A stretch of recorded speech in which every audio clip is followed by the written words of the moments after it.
झारी बाबू रही आय नारी कहाँ पाई हो,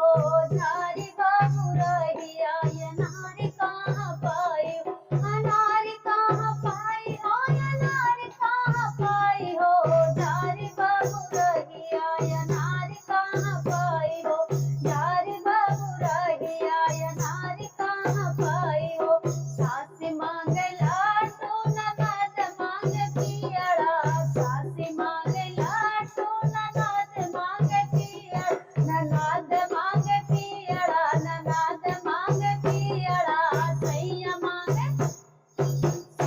मांगे चटनी जलेबी कहाँ पाई हो, सैया मांगे चटनी जलेबी कहाँ पाई हो, झारी बाबू रही आय नारी कहाँ पाई हो, झारी बाबू रही अनारी कहाँ पाई हो, अनारी कहाँ पाई हो, अनारी कहाँ पाई हो, झारी बाबू रही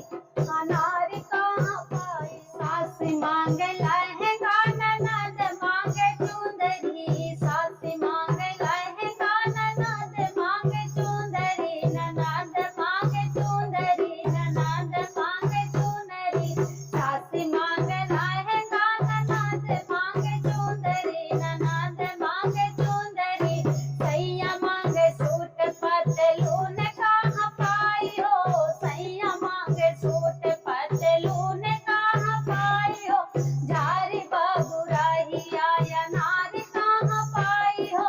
झारी बाबू रही अनारी कहाँ पाई हो, झारी बाबू रही। सासी मांगे बूढ़वा ननद मांगे छैला, सासी मांगे बूढ़वा ननद मांगे छैला, ननद मांगे छैला, सैया मांगे छैला, समतिया कहाँ पाई हो, सैया मांगे छैला, समतिया कहाँ पाई हो, झारी बाबू रही आय नारी कहाँ पाई हो, झारी बाबू रही अनारी कहाँ पाई हो, अनारी कहाँ पाई हो, अनारी कहाँ पाई हो,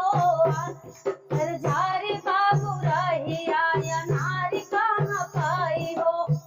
मेरा गाना अच्छा लगा हो तो प्लीज मेरे चैनल को लाइक और सब्सक्राइब जरूर करिएगा। अच्छा लगे तो कमेंट बॉक्स में जरूर बताइएगा। जय मां शारदा।